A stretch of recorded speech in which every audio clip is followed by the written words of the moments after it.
Hey guys, it's Carbon Horse Race. Now, this one will talk about 2024 Rebel Stakes. That's for 50 points for the Kentucky Derby at Oaklawn Park. And I think the feel for this race is probably not as good as the one that drew last week for the Risen Star, but nonetheless, we're going to try to pick a winner out of this race. And we're going to start with my first pick for the race, and that's going to go down to number 11, Just Steel. And for Dwayne Lucas, I kind of feel like this is his time to maybe shine on the Derby show. If he doesn't get it done here, I don't think Just Steel will ever get it done. And yeah, he got second in the Southwest to Mystic Dan. But if you watch that race, Mystic Dan just ran out of his mind that day. And then the Smarty Jones, had the lead turning for home, but lost to Catching Freedom. And I think out of the two fields, this is probably the easiest field that he drew. The only horse that I think on paper is real competition is Timberlake. And Timberlake is coming off the layoff. So I think Just Still could turn the tables, even though Timberlake, does have a prior win over him. So Just Still's gonna be my first pick, and you've seen Dwayne Lucas have some success in this, type of races before, and I'm gonna go with him. And then, the second horse is Timberlake, and at 6 to 5 odds, I'm not real sure that I like him in the win bet spot. I'm gonna put him in trifectas and stuff like that. It's tough to leave a horse out. It's the only Grade One winner in the field. It'd be kind of foolish to do that, but he does have 2 wins and 5 starts, and got fourth in the Breeders' Cup Juvenile. Uh, there's not really much this race out of the Breeders' Cup Juvenile. I mean, Fierceness ran bad in the Holy Bull. I thought Muth was going to run in this race. I don't know what happened, why he didn't run, but he raced I think once since then and won. But and then he got Locked, who uh, he was supposed to race last week or the week before, and they wound up taking him out. So Timberlake is really one of the first ones, coming back to race that finished in the top four to kind of see how the class of that field kind of turned out, and my opinion. But nonetheless, he's a Brad Cox horse, and Brad Cox on the Derby show is never a bad bet. So certainly one I think you're playing a little bit of fire from leave him outside of your trifectas and superfectas. And another horse, and this will be kind of my long shot pick, but I want to say I think he has a good chance of finishing the money. I'm not so sure about the win bet spot, and that's gonna be number 6, Dematic, owned by Winchell Thoroughbreds. And you might remember him the same owners of Epicenter last or a couple years ago, Disarm last year.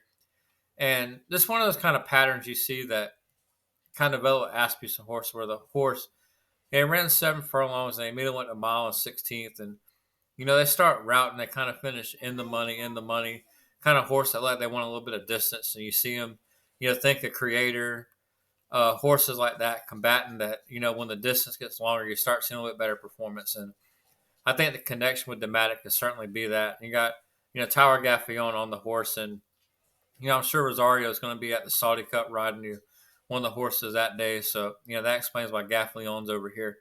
And other than that, there's not really much I just like out of this field.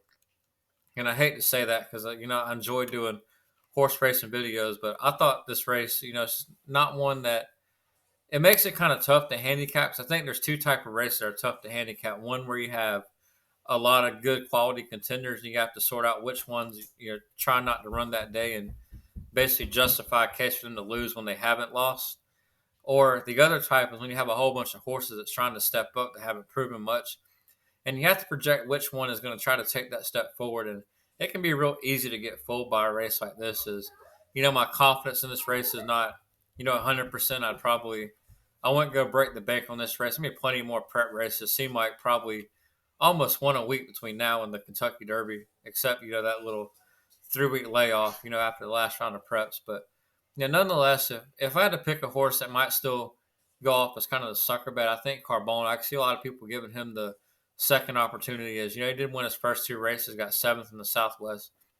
But for the same reason I didn't back him in the Southwest, I'm not going to back him here either. Is distance a mile and 16th, and as Cyrus Matola, who was known for being a sprinter, not ever known for being a router. So for me, before I go bet him, it would he's just going to have to prove it to me that he can win it going a route race before I do it. And like I said, I really think that if Just Still is going to do anything, this has to be his race. I feel like certain horses, it's time to put up or set up. Like I said it for National Treasure and the Pegasus. I said it for Mo Donegal and the Belmont. Go through previous videos, and I think this is where Just Still meets that crossroads. He has to put up or shut up. And if he does, I'll be right. If not, then you probably won't see me back Just Still, in the rest of these Derby preps. But nonetheless, that's the horse I like in the Rebel Stakes. Thanks for watching, guys. Plenty more to